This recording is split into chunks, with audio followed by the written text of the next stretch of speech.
Bago tayo mag-umpisa sa ating istorya, sandali lang naman. Paki-comment naman kung taga saan ka at anong oras ka nanonood ngayon. Nakakatuwang isipan na kahit magkakalayo tayo ng lugar, iisa ang damdaming hinahanap natin sa bawat kwento.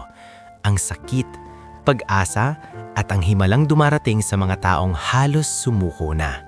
Kaya halina na, samaan mo ko sa isang istoryang unti-unting bubuo ng lihim, pagdurusa, at pagbangon.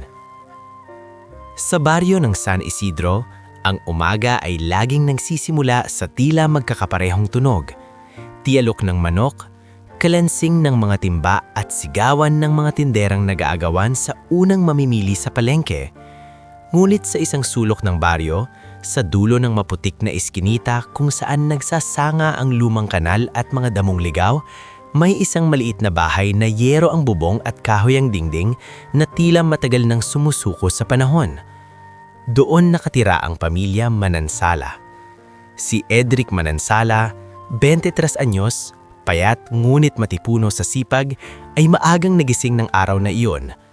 Madilim pa ang kalangitan nang bumangon siya mula sa papag na halos magkandauga-dauga na sa luma. Mainit siyang tumayo upang hindi magising ang nakababata niyang kapatid na si Mira na nakahiga sa banig sa sahig. Naroon din sa tabi ang kanilang ina na si Salve, bahagyang nakatagilid ang tulog, may paika-ikang paghinga dahil sa matagal ng hika. Sa kabilang sulok naman ng bahay, maririnig ang mabigat at putol-putol na ubo ng kanyang ama. Napapikit si Edric. "Ama?" Mahina niyang tawag habang lumalapit.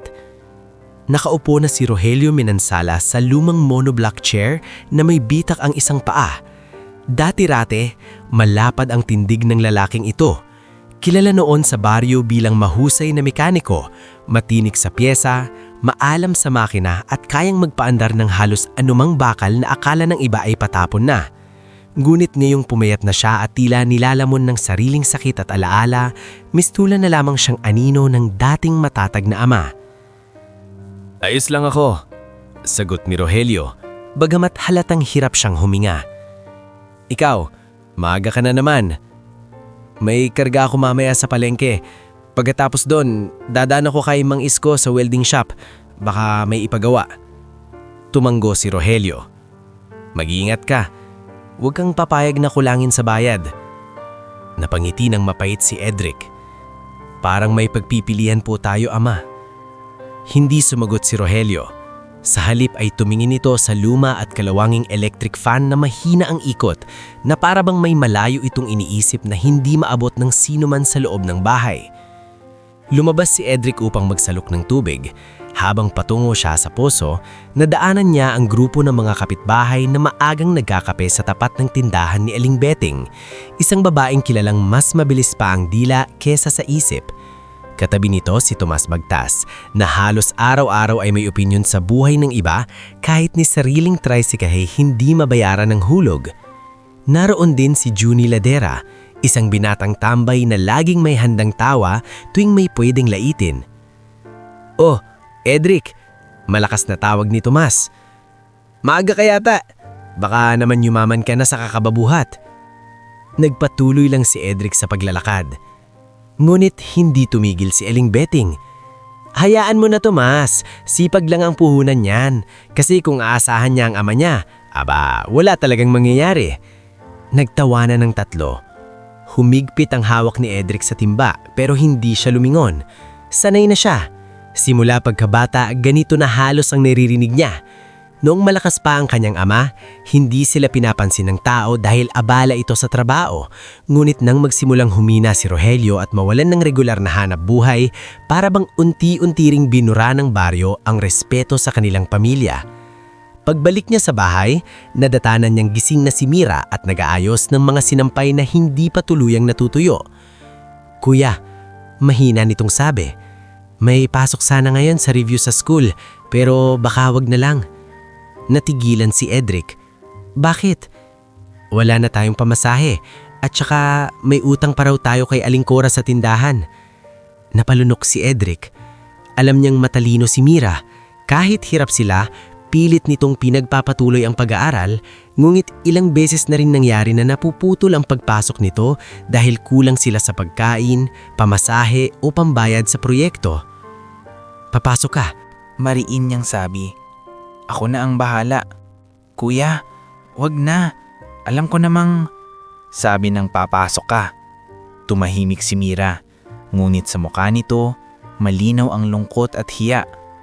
Bandang tanghali, matapos magbuhat ng mga sako ng sibuyas at patatas sa palengke, kumita si Edric ng konting halaga. Hindi pa iyon sapat, pero dumiretso pa rin siya sa welding shop ni Mang Isko Ferrer, isang lalaking nasa 50 na at matagal nang nakakakilala sa kanilang pamilya. Aba, dumating ka rin, sabi ni Mang Isko habang abala sa pagkakabit ng bakal sa ginagawang gate. May ipapahakot akong lumang tubo sa likod, kaya mo? Oo naman, Mang Isko. Habang nagtatrabaho si Edric, napansin ni Mang Isko ang pangingitim ng pawis sa polo nitong kupas.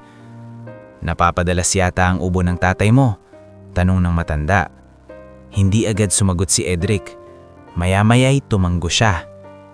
Mas malala po ngayon, pero ayaw niyang magpatingin ng maayos. Lagi niyang sinasabi, may mas importante pa tayong gastusan. Napabuntong hininga si Mang Isko. Ganyan talaga si Rogelio. Matigas ang ulo, pero mabigat ang iniisip. Napatingin si Edric. Bakit niyo po nasabi? Parang may gustong sabihin si Mang Isko ngunit pinigilan niya. Wala. Ang sinasabi ko lang, maraming bagay sa buhay ng tatay mo ang hindi alam ng iba. Napakunot noo si Edric. Kahit ako, parang hindi ko rin alam. Saglit na natahimik ang dalawa. Taming tunog ng grinder at alingaw-ngaw ng martilyo sa bakal ang pumuno sa espasyo. Pagsapit ng hapon, umuwi si Edric na may dalang konting bigas, isang pirasang tuyo at gamot na paunti-unti lamang ang nabili para sa hika ng kanyang ina. Pagdating niya sa bahay, nadatnan niyang nakaupo si Salve habang hinihimas ang dibdib. Nabili mo ba? Tanong nito. Oo, Nay. Kakaunti lang muna, pero bukas ulit. Ngumiti si Salve. Ang ngiting pilit na pilit para itago ang panghihimayang. Sapat na ito. Lagi ka ng pagod. Mas okay na pong ako ang mapagod kaysa kayo ni Mira ang magtiis. Sa gilid ng bahay, tahimik na nakatingin si Rogelio sa bakuran kung saan nakasabit ang ilang lumang piyesa ng makina na matagal nang hindi nagagalaw. Parang may hinahabol ang kanyang mga mata sa kawalan. Kagabihan, habang kumakain sila ng kanin na halos sabaw lamang ang ulam, biglang napahinto si Rogelio. Isinandal niya ang likod sa dingding at napapikit sa sakit. Ama! Mabilis na lapit ni Mira. Nay! Tubig! Sigaw ni Edric. Napaupo si Rogelio, nanginginig ang kamay. Humihigpit ang kanyang dibdib at ang bawat paghinga niya ay tila may matutulis na karayom na dumadaan sa lalamunan. Dapat dalhin ka na sa ospital. Nanginginig ang boses ni Salve. Umiling si Rogelio. Wala tayong pambayad. Bahala na! Halos pasigaw na si Edric. Hindi na pwedeng ganito lagi. Tumingin sa kanya si Rogelio. Sa mga matang iyon, may pagod, hiya, at kakaibang lungkot na matagal nang hindi masabi-sabi. Anak, mahinang sabi nito. Pasensya ka na kung ito lang ang buhay na naibigay ko sa inyo. Ano ba kasing sinasabi nyo? Buhay pa kayo, Ama. Hindi pa huli ang lahat.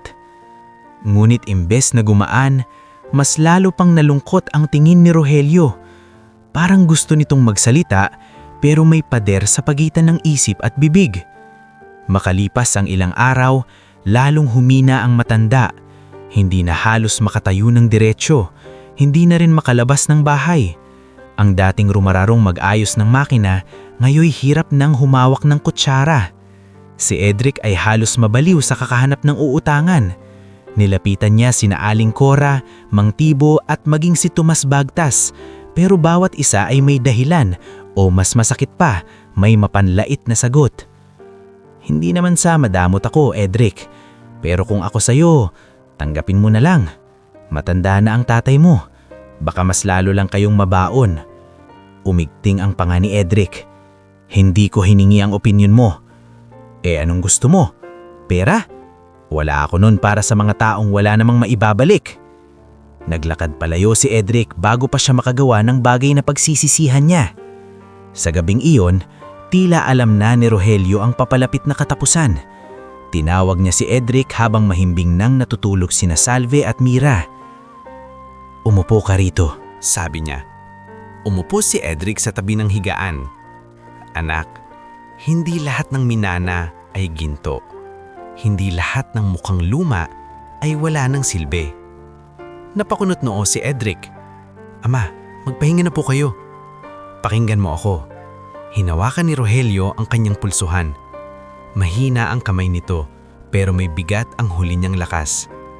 "Darating ang araw, mapapahiya ka muna bago ka paniwalaan. Tatandaan mo, huwag kang susuko agad sa unang tingin ng tao." Hindi maintindihan ni Edric ang ibig sabihin. "Ano pong sinasabi ninyo?" Ngulit sa halip na sumagot, pumikit na lamang si Rogelio. Sa unang pagkakataon, nakaramdam si Edric ng tunay na takot. Hindi takot sa gutom o utang, kundi takot sa posibilidad na may mga bagay siyang hindi na kailanman malalaman mula sa kanyang ama. Kinabukasan, bumuhos ang malakas na ulan. At kasabay ng ulan, tuluyang nagpahinga si Rogelio Manansala. Mabilis kumalat ang balita sa buong San Isidro. Dumating ang ilang kamag-anak na matagal nang hindi nagpapakita. Dumating din ang mga kapitbahay na ang ilan ay totoong nakikiramay, ngulit ang iba'y halatang nakikiusyoso lamang. Habang nakaburol si Rogelio sa simpleng kabaong na halos inutang pa ang kalahati ng bayad, sari-saring bulong ang umikot sa paligid. Kawawa naman, wala man lang naipundar. Si Edric na ang bahala sa pamilya, sana kayanin niya. Anong maausahan nila ng lalaking yan? Kagaya rin lang ng ama niya, puro hirap.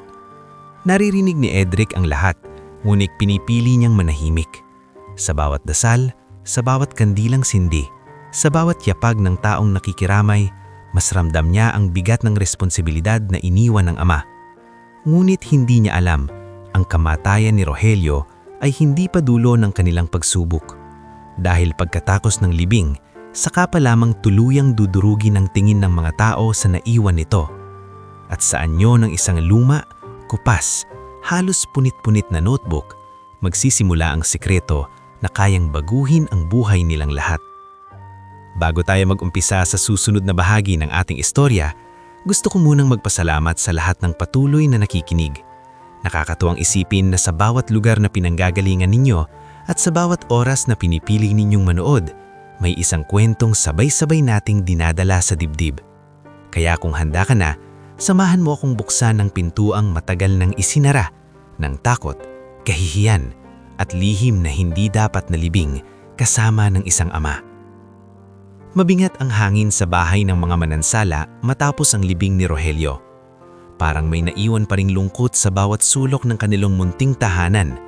Sa lumang monoblock chair na dati niyang inuupuan, sa basag na tasa na siya lamang ang gumagamit, at sa kahon ng mga lumang tornilyo at piyesa sa tabi ng dingding na tila naghihintay pa ring hawakan muli ng kanyang nangingitim ngunit sanay na mga daliri. Sa umagang iyon, maagang dumating si Attorney Noreen Valles sa bahay. Hindi siya mayaman manamit o maingay kumilos, ngunit may katahimikan dala ang kanyang presensya na barang sapat para tumigil ang tsismisan ng mga tao sa paligid. Isa siyang legal assistant sa munisipyo noon at matagal mang kakilala ni Rogelio kahit hindi iyon gaanong alam ng karamihan. Nakatayo si Salve sa may pintuan, maputla pa rin ang mukha dahil sa pagod at lungkot. Si Mira na maitahimik lamang sa isang tabi, yakap ang lumang tuwalya na parang iyon lang ang kaya niyang kapitan sa gitna ng pagkawala ng kanilang ama. Pasensya na kung gayon lang ako nakadalaw ng mas maayos. May ipinabilin kasi sa akin ni Rogelio noong mga nakaraang buwan.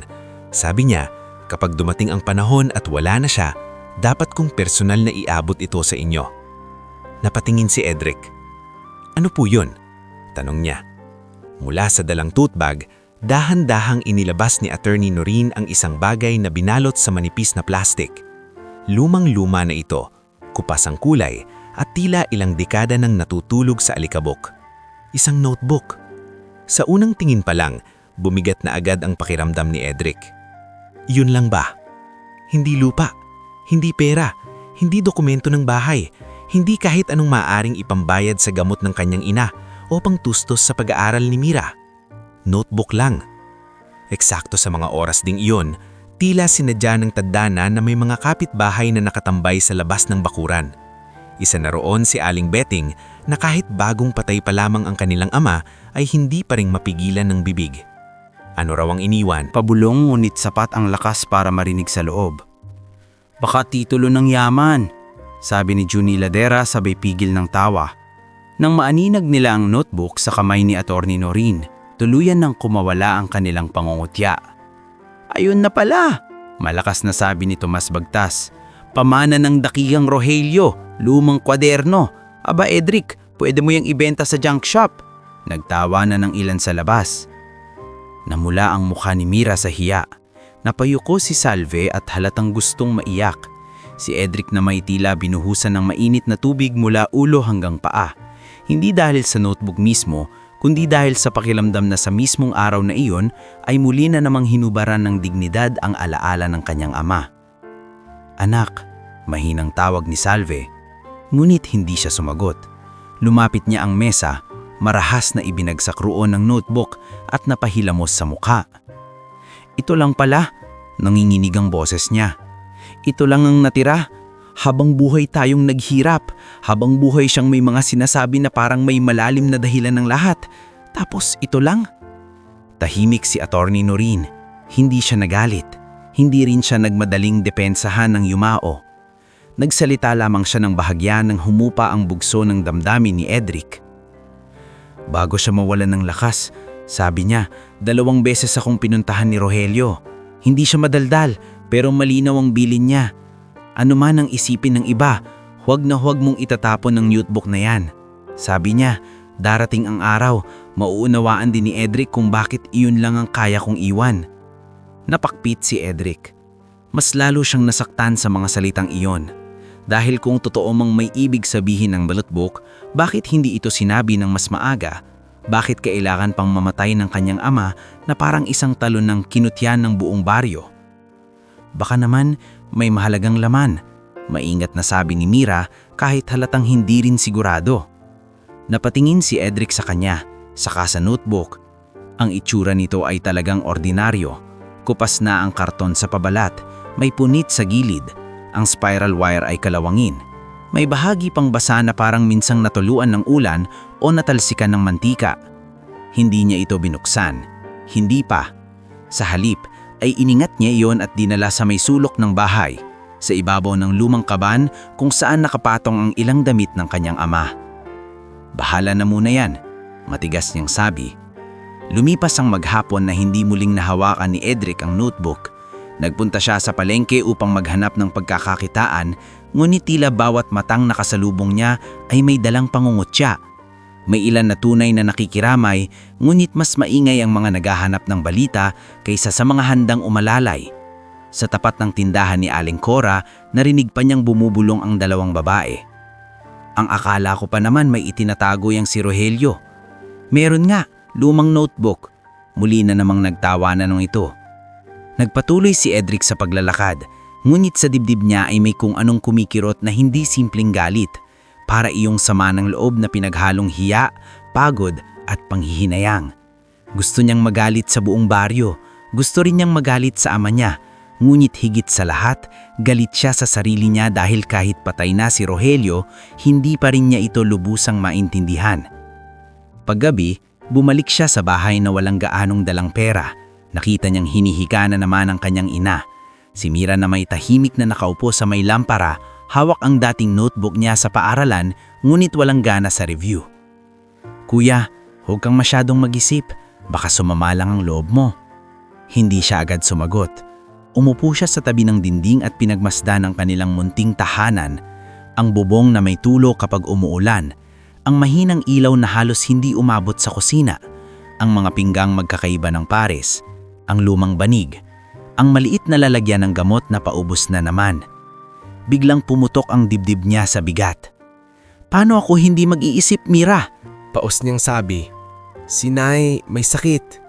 Ikaw, gusto ko pa ring makapagtapos ka.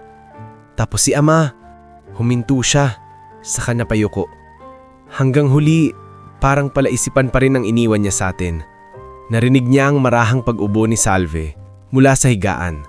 "Anak," sabi ng kanyang ina, "kilala ko ang ama mo. Marami siyang hindi kinuwento, oo. Pero hindi siya gagawa ng bagay na wala lang. Hindi siya ganong tao." Napatingin si Edric sa ina. "Pero Nay, kung mahalaga ito, bakit hindi niya sinabi?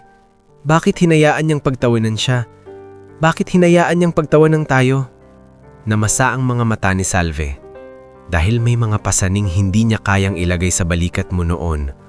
At baka inisip niyang darating ang oras na ikaw na mismo ang makakaunawa. Tahimik na bumalot ang gabi sa bahay. Sa labas, marilinig ang mga kuliglig at paminsan-minsang tahol ng aso. Ang ulan na kaninang nagbabadyang bumuhos ay hindi natuloy, ngunit malamig ang hangin. Sa looban, may isang bumbilyang kulay dilaw na mahina ang kislap. Sapat para magmukhang mas luma ang bawat bagay sa kanilang tahanan. At sa sulok ng bahay, nakapatong pa rin ang notebook. Maya-maya, tumayo si Edric.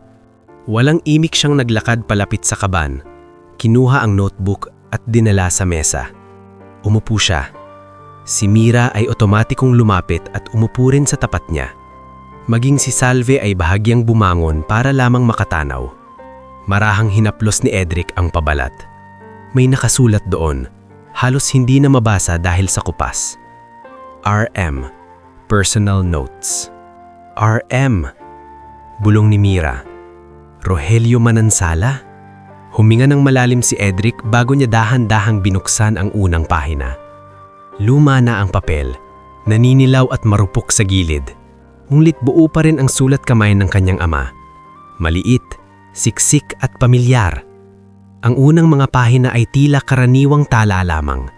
May mga petsa, may listahan ng gastos, may mga sukat ng tornilyo, bakal at goma.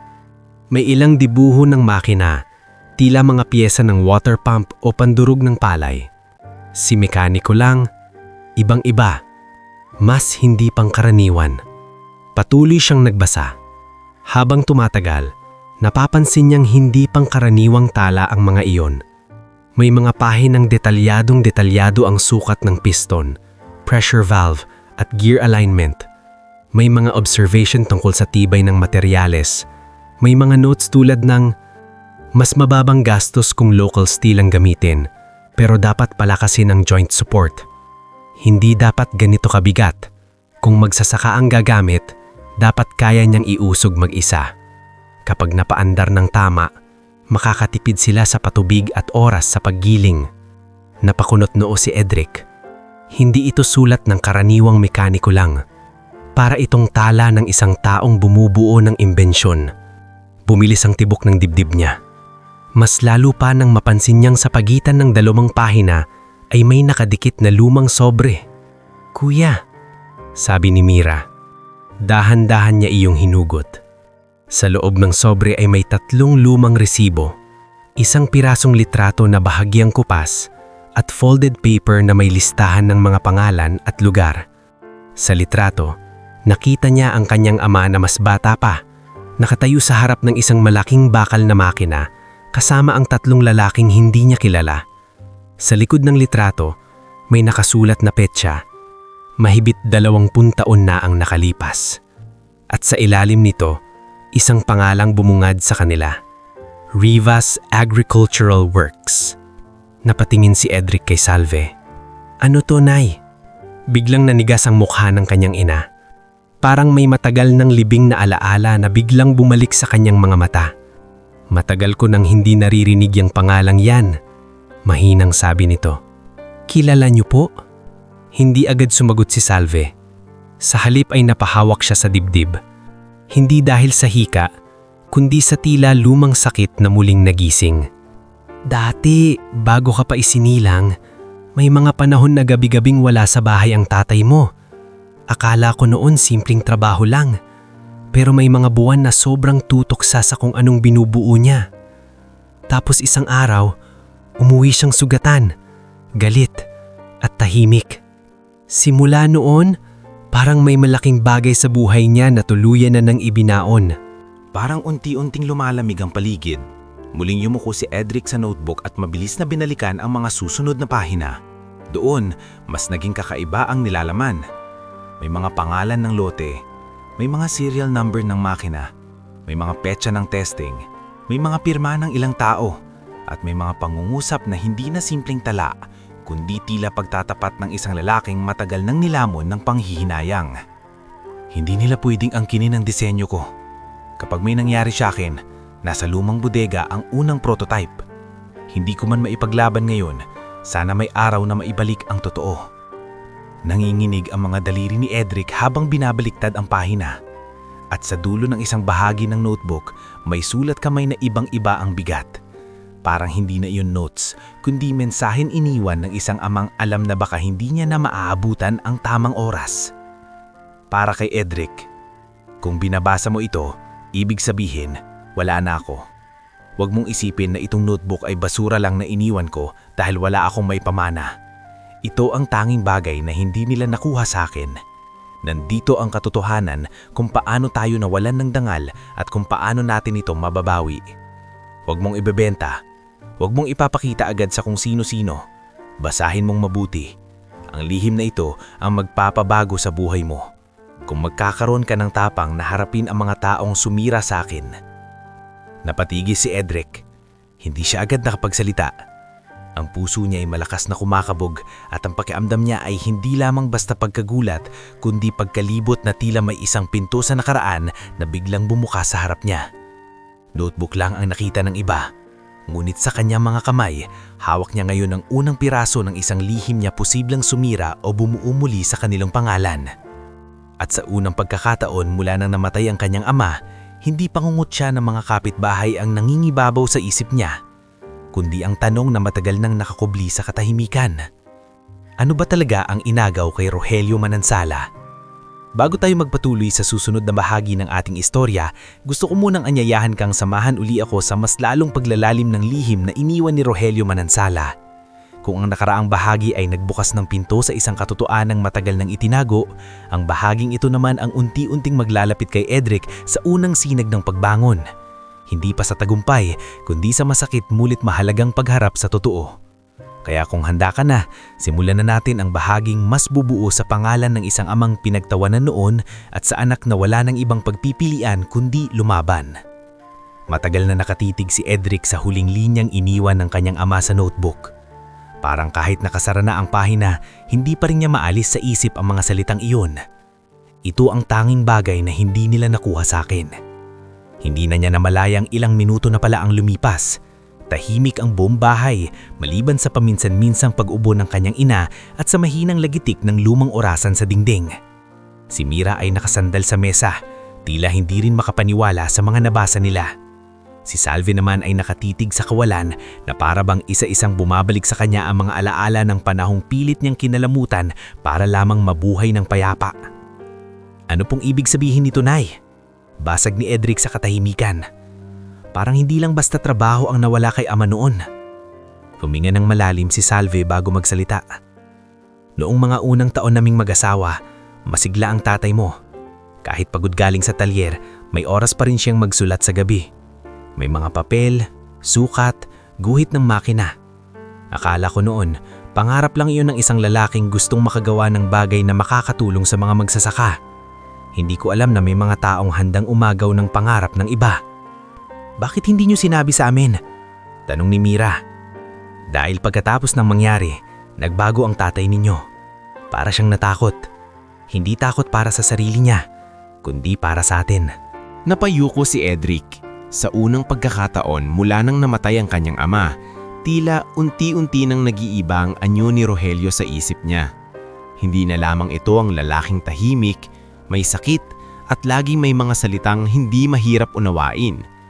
Unti-unti, nabubuo ang imahe ng isang lalaking minsang nangarap ng malaki at nasaktan ng mas malaki pa. Kinabukasan, hindi agad nagtungo sa palengke si Edric. Sa halip, mahaga siyang nagtungo sa welding shop ni Mang Isko Ferrer, dala ang notebook na binalot sa lumang tela. Maingat ang kanyang lakad, laging lumilingon sa likod, na para bang may bigat na ang bawat pahinang bitbit niya. Pagdating sa shop, nadatnan niya si Mang Isko na nagkakape habang pinagmamasdan ng kalahating tapos na gate. "Oh, aga mo ngayon," sabi nito. "Wala kang karga sa palengke." May kakaibang tigas sa mukha ni Edric nang ilapag niya ang balot sa mesa. "Kailangan ko po ng tulong niyo." Napatigil si Mang Isko. Nang makita niyang notebook iyon ni Rogelio, bahagyang nag-iba ang kulay ng mukha niya. "Binuksan mo na," tumanggo si Edric. "At nabasa ko na ang tungkol sa Rivas Agricultural Works." Saglit na hindi nagsalita si Mang Isko. Tila may lumang takot na muling sumilip sa kanyang mga mata. "Mang Isko," madiin ang boses ni Edric. "Alam niyo po, di ba?" Napabuntong hininga ang matanda. Ibinaba niya ang tasa ng kape at umupo sa bangkong kahoy. "May mga bagay akong narinig noon, pero hindi ako kasama sa pinakasentro ng nangyari.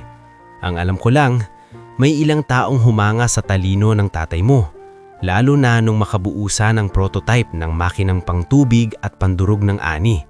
Murang gawin, matipid sa gasolina, at kayang gamitin ng mga maliliit na magsasaka. Malaking bagay sana yon. Kung ganun, bakit hindi siya sumikat? Bakit tayo naghirap?" "Dahil hindi sapat ang talino kung ang kalaban mo ay may pera, koneksyon at lakas manakot." Napatitig si Edric sa kanya. "Si Leandro Viterbo ba?" Tahimik na tumanggo si Mang Isko. Ang pangalang iyon ay unang malinaw na lumutang sa usapan. Noon, kilala lamang ni Edric si Leandro bilang isang mayamang negosyante sa kabilang bayan. May mga truck, may mga lupang pinauupahan at madalas makitang nasa mga programa ng gobyerno bilang donor o sponsor. Hindi niya akalain may dugtin pala iyon sa buhay ng kanyang ama. Kasosyo raw nung una, pero ang kasosyong gahaman, hindi partner ang tingin sa marunong na tao. Tingin niya roon, hagdan. "May pruweba ba kayo?"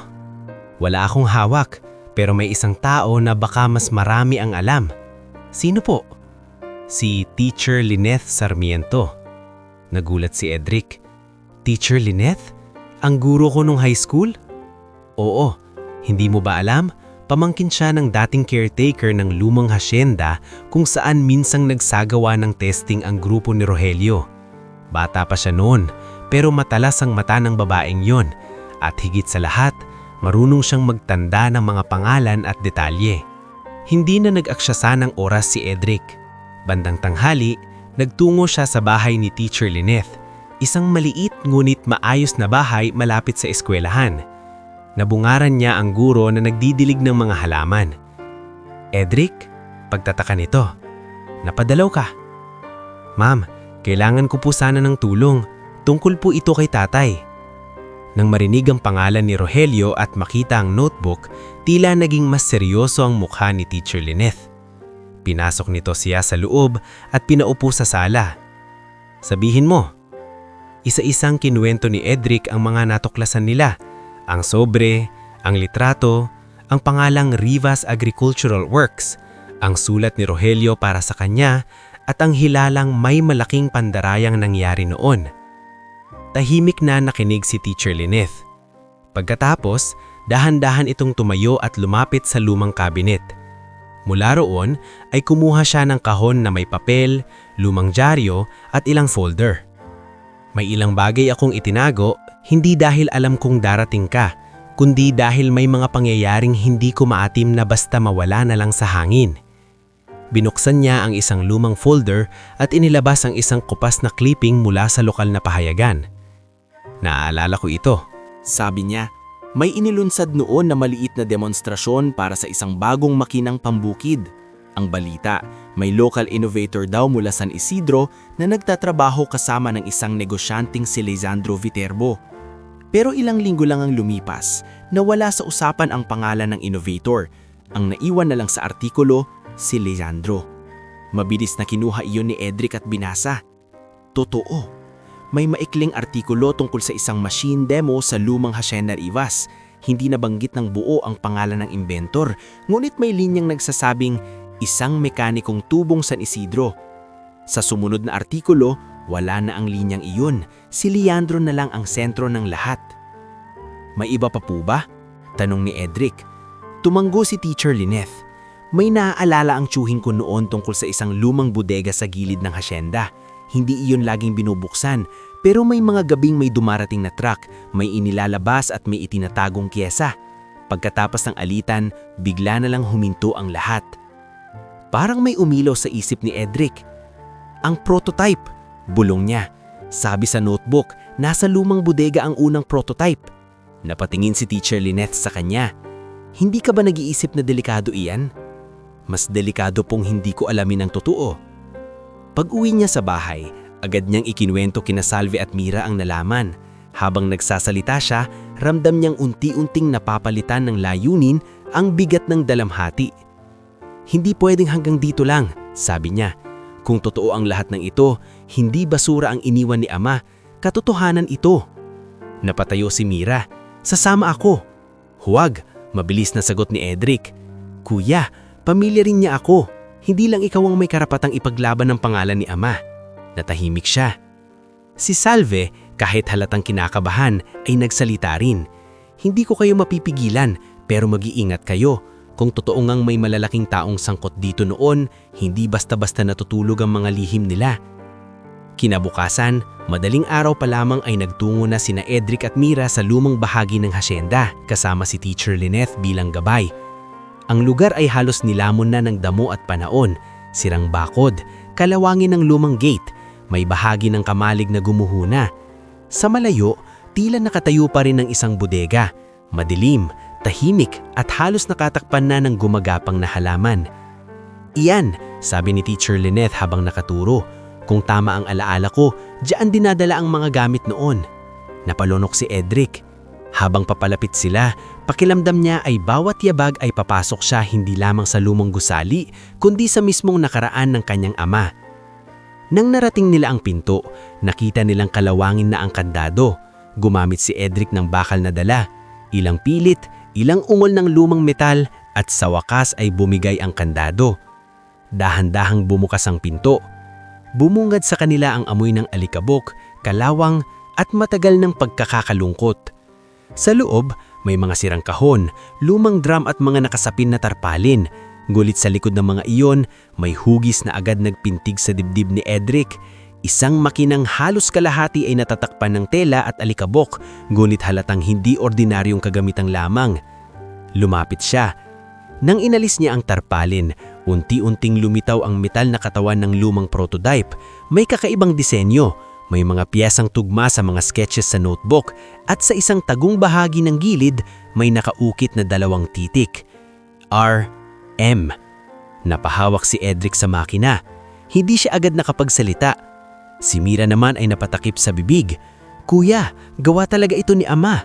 Namasa ang mga mata ni Teacher Lyneth. Mukhang hindi siya nagsisinungaling kahit isang beses. Sa sandaling iyon, hindi pa tagumpay ang nasa dibdib ni Edric. Hindi pa pera, hindi pa hustisya, kundi isang mabigat ngunit malinaw na katiyakan na ang kanyang ama ay hindi bigong lalaki na basta na lamang natalo ng buhay. May inagaw sa kanya. At ngayon, sa harap ng makinang matagal nang itinago sa katahimikan, nagsisimula pa lamang ang tunay na laban ni Edric para mabawi ang pangalan ng isang amang minsang pinagtaonan ng buong baryo. Bago tayo dumako sa susunod na bahagi ng ating istorya, gusto ko munang sabihing lalo pang bibigat ang mga pangyayari mula rito. Kung noong mga naunang bahagi ay unti-unti pa lamang bumubukas ang lihim na iniwan ni Rogelio Manansala, sa bahaging ito ay mas makikilala natin ang mga taong nasa likod ng anyang pagbagsak, pati na rin ang mga pagsubok na halos tuluyang magpaguho kay Edric at sa kanyang pamilya. Kaya samahan mo akong tunghayan ang yugto ng kwento kung saan hindi na sapat ang pagkakaroon ng katotohanan. Dahil minsan, kapag masyado ng malaki ang lihim na natuklasan mo, mas malaki rin ang puwersang susubok na patahimikin ka. Matagal na nakatayo si Edric sa harap ng lumang prototype sa loob ng abandonadong bodega. Ang malamlam na liwanag mula sa singit ng bubong ay tumatama sa kalawanging bakal na may nakaukit na RM, at sa bawat segundong lumilipas ay mas lalo niyang nararamdaman na hindi na siya basta anak ng isang pinagtawanan at namatay sa kahirapan. Anak siya ng lalaking ninakawan ng pangalan, pangarap at dangal. "Kuya," mahinang tawag ni Mira na nakatayo sa kanyang likuran. "Ano na ang gagawin natin?" Hindi agad sumagot si Edric. Inilapag niya ang palad sa malamig na gilid ng makina at pumikit. Para bang sa unang pagkakataon sa buong buhay niya, malinaw na malinaw ang boses ng kanyang ama sa kanyang isip. Hindi sa anyo ng payo, kundi sa anyo ng isang pananagutang hindi na niya pwedeng takasan. "Hinding-hindi na natin ito hahayaang mabaon ulit," sagot niya sa wakas. Kasama si Teacher Lineth Sarmiento, maingat nilang ininspeksyon ng bodega. Sa likod ng mga kahon at lumang trapal, nakakita pa sila ng ilang papel na bahagyang nasira ng panahon ngunit mababasa pa rin. Mga test records, listahan ng piyesang ginamit, at ilang papel na may pirma ng mga unang taong sumubok sa makina. May ilang pangalan roon na hindi kilala ni Edric, ngunit may isang pamilyar na propesyon na agad nakaagaw ng pansin niya. Engineer Dario Celis. "Parang narinig ko na ang pangalan niyan," sabi ni Teacher Lineth habang hawak ang isang luma at kupas na dokumento. Napakunot noo si Edric. "Saan po?" Retiradong inhinyero siya sa bayan ng Santa Felisa. Matagal na siyang hindi aktibo pero kilala siya noon sa larangan ng mga irrigation system at small-scale farm machines. Kung may pirma siya rito, posibleng isa siya sa mga unang saksi sa gawa ng tatay mo. Bumilis ang tibok ng puso ni Edric. Ibig sabihin, may buhay pang pwedeng magpatunay. "Posible," sagot ni Teacher Lineth. "Pero tandaan mo, Edric, habang lumalalim ang hinuhukay mo, mas lumalapit ka rin sa mga taong may dahilan para pigilan ka." Pagbalik nila sa baryo, maingat nilang itinago muli ang notebook at ilang dokumento na kanilang nakuha. Hindi nila agad inilipat ang prototype dahil napakabigat nito at baka mahalata ng ibang tao ang ginagawa nila. Ngunit kahit wala pa silang sinasabing direkta sa marami, parang may mga matang biglang sumusunod sa bawat kilos ni Edric. Sa tapat ng tindahan ni Aling Beting, nanahimik ang usapan nang dumaan siya, saka muling nagbulbulan nang malagpas siya. Si Tomas Bagtas na dati lantaran kong mangyutya, ngayon ay tila mas tahimik, ngulit mas mapanuri ang tingin. Samantala, si Junie Ladera ay ilang beses niyang napansing nakatambay malapit sa eskinita nila kahit wala namang dahilan. Nang gabing iyon, habang nakasulat sa isang lumang papel ang mga susunod nilang hakbang, nagsalita si Salve. "Anak, may bumabagabag sa akin." Napatingin si Edric. "Kanina?" sabi ni Salve. "May dumaan ditong sasakyan. Itim. Hindi taga-baryo. Mabagal ang andar sa tapat ng bahay natin. Tapos may lalaking nakasilip sa bintana." "Ano pong itsura?" tanong ni Mira. "Hindi ko masyadong nakita pero nakapang-opisina. Parang hindi namamasyal. Parang naniniktik." Tahimik na napahigpit ang hawak ni Edric sa lapis. Kinabukasan, nagtungo siya kay Mang Isko Ferrer upang humingi ng tulong sa pagtingin sa ilang bahagi ng prototype na kanilang naaalala mula sa notebook. Sa likod ng welding shop, habang nakalatag ang mga sketch ni Rogelio at pinag-uusapan nila ang posibleng paraan ng paggana nito, napansin ni Mang Isko ang bigat sa mukha ng binata. "May nangyari ba?" tanong ng matanda. "Pakilamdam ko may nakapansin na sa amin." Hindi nagulat si Mang Isko. Kapag ang binubungkal mo ay matagal nang tinabunan ng pera at takot, normal lang na may gumalaw. Ang tanong, kaya mo bang hindi umatras? Bago pa makasagot si Edric, may dumating na dalawang lalaki sa shop. Pareho silang hindi pamilyar. Maayos ang polo, makintab ang sapatos, at mukhang hindi kailanman bumubuhat ng bakal sa buong buhay nila. "Sino sa inyo si Edric Manansala?" tanong ng isa. Napatayo si Edric. "Ako." Nagkatinginan ang dalawang lalaki. Saka ngumiti ang mas matangkad, pero malamig ang dating ng ngiti nito. "May gustong kausapin sa iyo si Mr. Leandro Viterbo." Parang huminto ang paligid nang marinig ang pangalan. Hindi sumagot agad si Edric. "Kung tungkol nito sa kahit anong negosyo, wala akong alam doon." Malamig niyang sabi. "Hindi ito negosyo," sagot ng lalaki. "Paanyaya lang, baka gusto mo raw pag-usapan ang tungkol sa mga lumang gamit ng tatay mo." Naramdaman ni Edric ang pag-igting ng panga ni Mang Isko sa tabi niya. "Ako ang magsasabi kung kailan ako makikipag-usap," sagot ni Edric. Napatingin ang lalaki sa mesa kung saan may ilang sketch, ngunit mabilis iyong tinakpan ni Mang Isko ng basahang marumi sa grasa. "Pag-isipan mo, hindi lahat ng bagay na luma ay dapat ginagalaw ulit." Umalis ang dalawa na parang walang nangyari, ngunit ilang sandali pa'y tila nanigas pa rin ang hangin sa shop. Hindi maganda ito, mahinang sabi ni Mang Isko. Mas lalo ong gustong ipagpatuloy. Sagot ni Edric, ayusin mo ang tapang mo, dahil mula rito, hindi na biro ang laban. Sa tulong ni Mang Isko at Teacher Lenneth, natuntun nila ang bahay ng retired na engineer Dario Celis sa Santa Felisa makalipas ang 2 araw. Isa itong simpleng bahay na napapalibutan ng gumamela at lumang paso. Nang magpakilala si Edric at banggitin ang pangalan ni Rogelio, halatang nabigla ang matanda. Rogelio Manansala? Ulit nito, tila may hinuhugot sa kailaliman ng alaala. Diyos ko, akala ko hindi na mabubuhay uli sa usapan ang pangalang iyan. Pinapasok sila ni Engineer Dario. Mahina na ang kilos nito ngunit malinaw pa rin ang isip. Inabot po ba ninyo ang proyekto ni tatay? Diretso agad na tanong ni Edric. Matagal na tumitig sa kanya ang matanda bago sumagot. Inabot ko, at kung hindi ako nagkamali noon, baka mas maaga pang napatunayan ang totoo. Unti-unting ikinento ni Engineer Dario ang kanyang nalalaman. Si Rogelio raw ang pangunahing isip sa prototype, isang makinang dinisenyo upang mapadali ang patubig at pagproseso ng ani para sa maliliit na magsasaka. Si Leandro Viterbo noon ay hindi inventor kundi financier at tagapangakong magpapalamak ng proyekto. Sa umpisa, maayos ang lahat. Ngulit nang makita ni Leandro na may malaking kita sa ideya, unti-unti nitong inilayo si Rogelio sa mga pagpupulong, binago ang mga papeles at pinalabas na siya ang may kontrol sa disenyo at testing. Bakit walang lumaban po? Tanong ng Mira na kasama sa pagpunta nila roon. Napabuntong hinga si Engineer Dario. Dahil hindi ganun kasimple noon. May mga pinapirmahang papel, may mga banta, may mga taong nawalan ng trabaho nang tumanggi. At si Rogelio, mas pinili niyang umatras nang maramdaman niyang pati pamilya niya ay nadadamay na. Anong ibig niyong sabihin? Tanong ni Edric. May isang gabi na sinugod siya pagkatapos ng isang test run. Hindi ko nakita mismo pero kinabukasan ay may pasa at sugat sa kilay niya. Sinabi niya sa akin, hindi ko kayang isugal ang mag-ina ko para sa makina. Parang binuhusan ng malamig na tubig si Edric. Biglang nagdugtong-dugtong ang hindi niya maintindihang panananahimik ng kanyang ama noon. May maitutulong po ba kayo sa amin? Tanong niya, halos pakiusap na. Matagal na tumingin sa kanya si Engineer Dario bago tumanggo. May mga lumang kopya ako ng test sheets at sulat namin noon. Hindi ko itinapon. Baka dumatog ang araw na may mga kailangan. Baka ito na yun.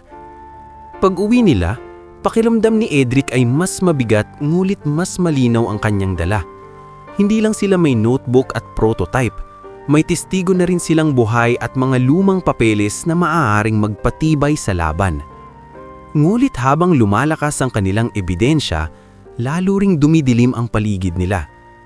Ilang araw matapos iyon, isang pangyayaring lalong nagpatibay sa hinala nilang may nagmamanman sa kanila ang naganap. Hating gabi na nang makarinig si Mira ng kaluskos sa labas ng bahay. "Kuya!" bulong nito, nanginginig ang boses. Agad bumangon si Edric at sumilip sa bintana. Sa liwanag ng buwan, may isang aninong mabilis na lumayo sa bakuran. Nang lumabas siya, nakita niyang bukas ang lumang lagayan ng gamit sa gilid ng bahay. Halatang may naghahalongkat. "Notebook!" sigaw ni Salve mula sa loob. Mabilis na tumakba si Edric pabalik. Buti na lamang at hindi niya iyon inilalagay sa iisang lugar. Ilang oras bago matulog, napagdesisyonan niyang itago ang notebook sa loob ng lumang kahon ng gamit ni Mira at ang isang kopya ng ilang pahina ay naiwan kay Teacher Lyneth. May naghahanap na talaga. Nanginginig na sabi ni Mira. Kinabukasan, may mas masahol pang sumunod.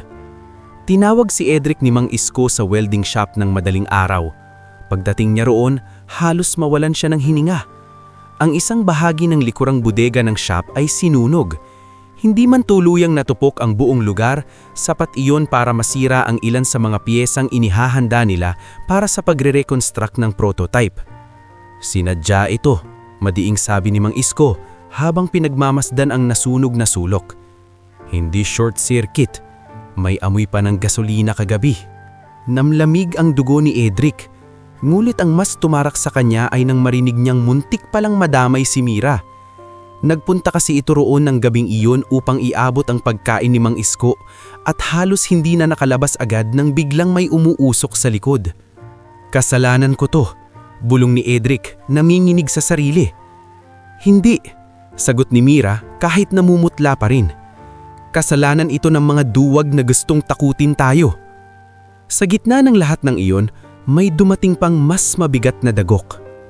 Isang hapon, dumating sa bahay nila ang isang lalaking maayos ang bihis, may kasamang driver at tila sanay na masunod. Hindi na ito nagpakilala ng matagal. "Ako si Leandro Viterbo," sabi nito habang nakatingin diretsyo kay Edric na nasa may pintuan. Parang umiksi ang mundo sa sandaling iyon. Napansin ni Edric ang biglang paninigas ng mukha ni Salve. Kahit mahina ang katawan nito, agad siyang tumayo mula sa higaan at lumapit sa may pinto. "Ikaw," mahinang sabi ni Salve na puno ng puot.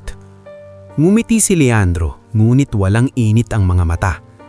"Matagal na panahon na rin." "Anong kailangan mo rito?" malamig na tanong ni Edric. "Wala akong gustong gulo," sagot. "Narinig kong may hinuhukay kang mga lumang bagay na wala namang mabuting maidudulot. Gusto ko lang sanang tulungan kayo. Bibigyan ko kayo ng pera. Sapat para sa gamutan ng nanay mo, pag-aaral ng kapatid mo, at panibagong simula. Kapalit, ibigay mo sa akin ang notebook at tigilan mo na ang pagkakalat ng kung ano-anong kwento." Hindi makapaniwala si Edric sa narinig.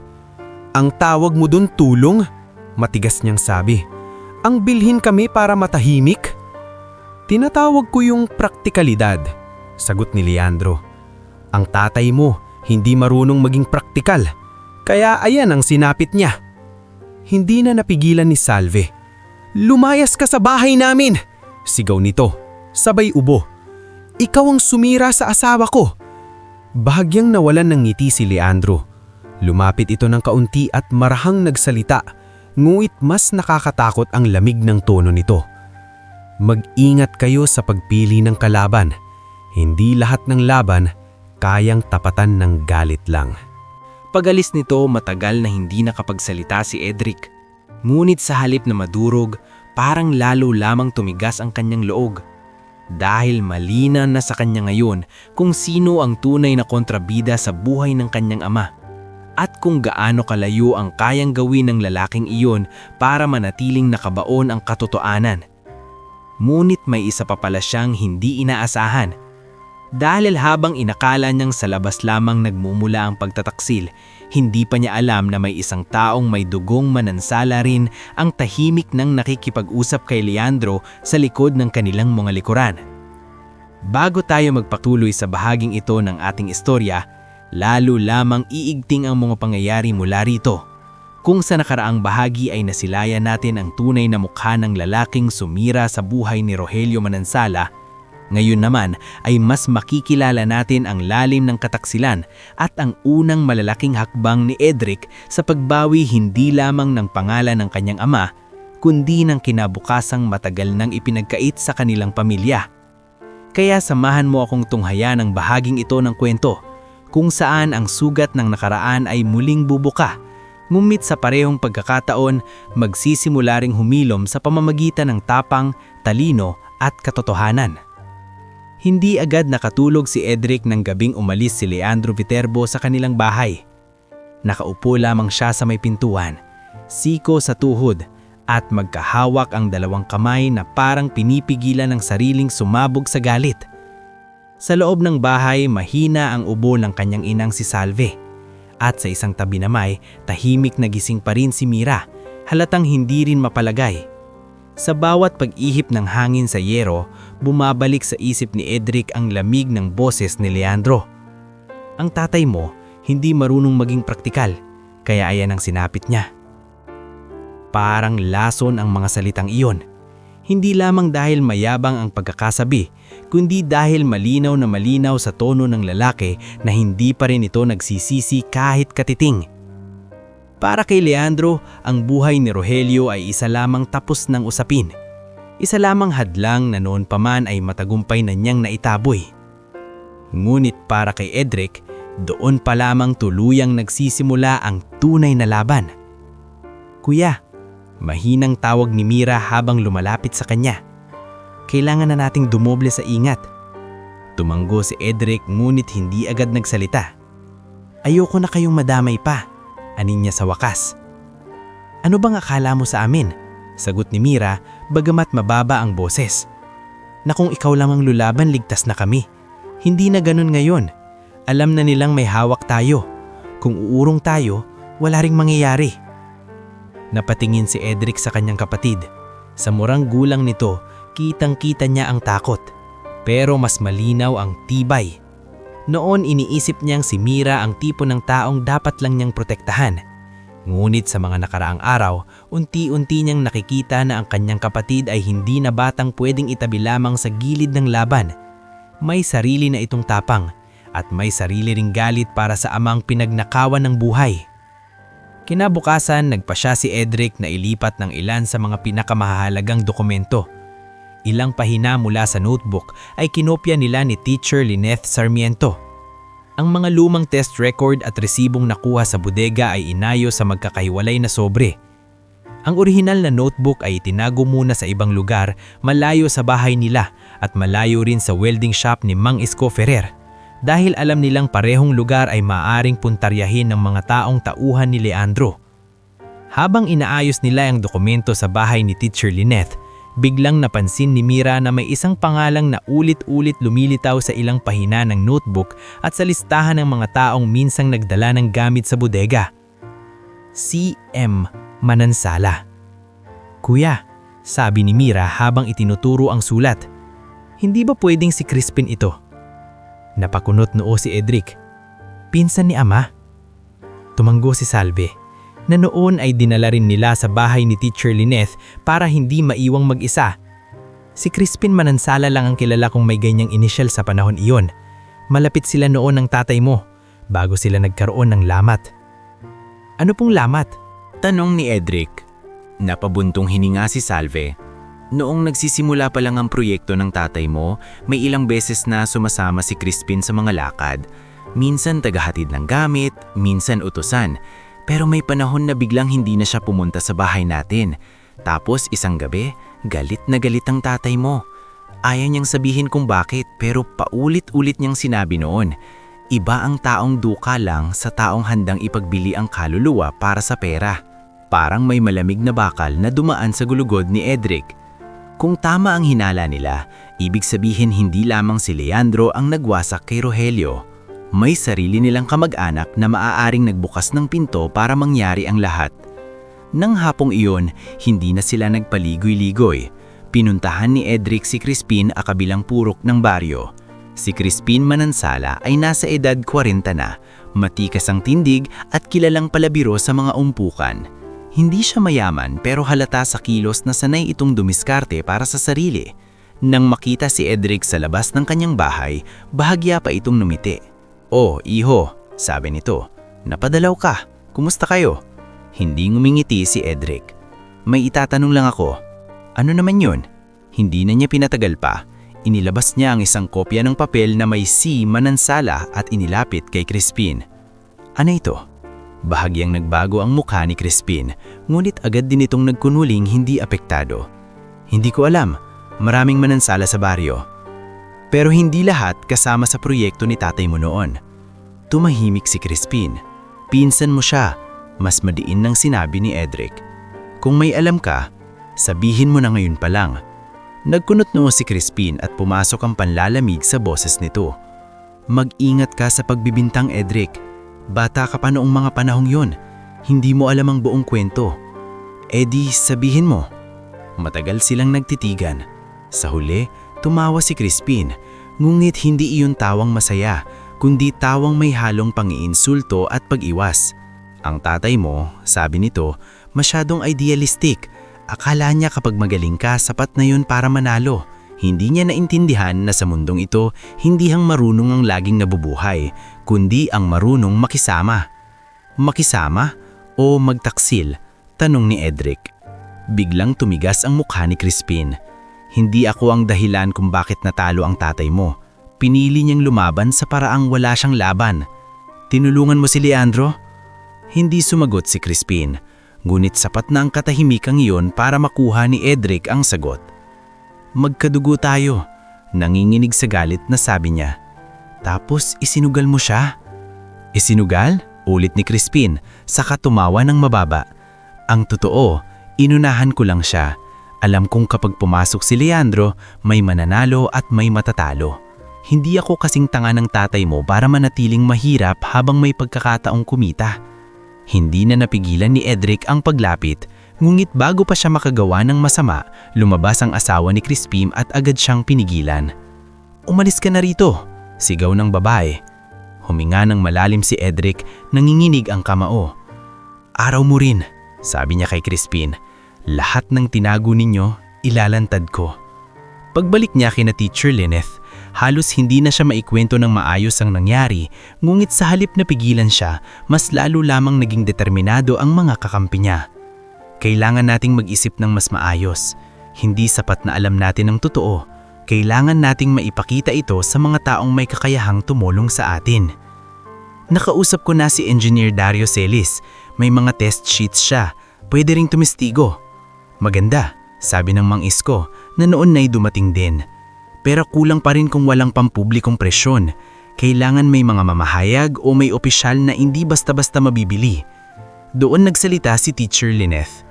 May kakilala ako, isang lokal na mamahayag. Vina de Guzman ang pangalan, matalimang tingin, mabilis magsulat at halatang hindi basta-basta naniniwala sa emosyon lang. Bago ako makialam, direkta nitong sabi, kailangan kong makita kung may laman talaga ang kwento ninyo at hindi lang ito sama ng loob ng anak sa dating kasosyo ng ama niya. Isa-isang inilatag ni Edric ang mga hawak nilang ebidensya, ang kopya ng mga pahina ng notebook, litrato, resibo, test record mula sa bodega, clipping ng lumang pahayagan at ang kumpirmasyon ni Engineer Dario. Tahimik na sinuri ni Vina ang bawat isa.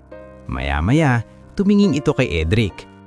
Kung pineke ito, napakahusay ng gumawa. Pero pakiramdam ko, totoo ito.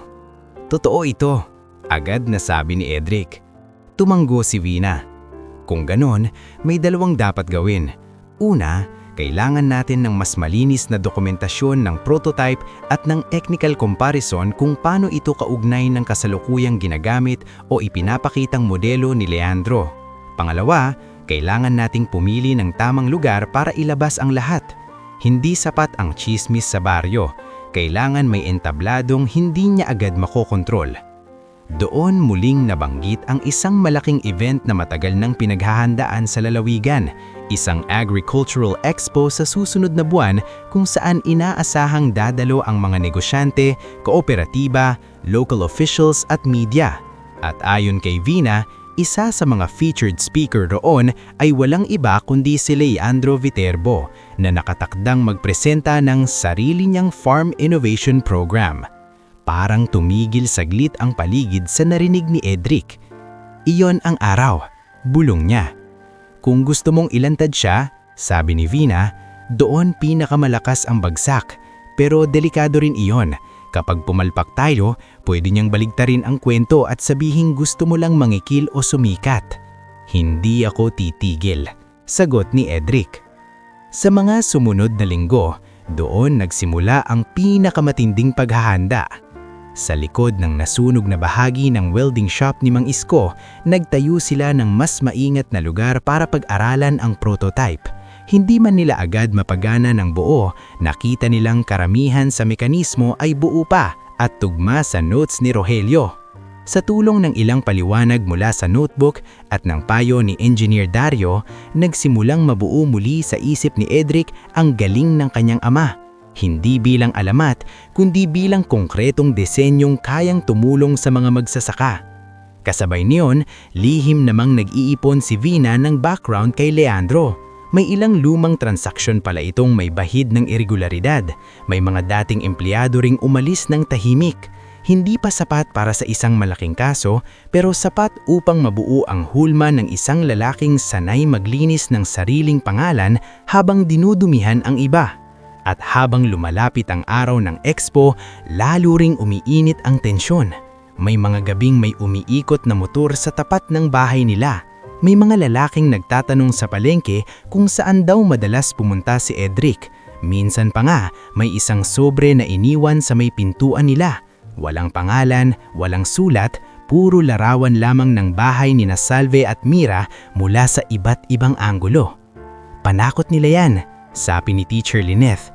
Pero sa totoo lang, nangatog pa rin si Edric nang makita iyon. Sa gabing iyon, habang nakatingin siya sa tulog na ina at kapatid, ramdam niyang nasa bingit siya ng isang desisyon na pwede silang iligtas o tuluyang magpahamak sa lahat. Lumapit si Salve kay Edric kahit hirap ang katawan. "Anak," mahina nitong sabi, "kung umatras ka ngayon dahil natatakot ka para sa amin, maintindihan ko." Tumingin si Edric sa kanyang ina. Namumula ang mga mata nito, ngumit matatag ang boses. "Pero tandaan mo ito, buong buhay pinili ng ama mo ang katahimikan para maprotektahan tayo. Kung may pagkakataon ka nang mabawi ang dangal niya ng hindi sa dahas, huwag mong sayangin."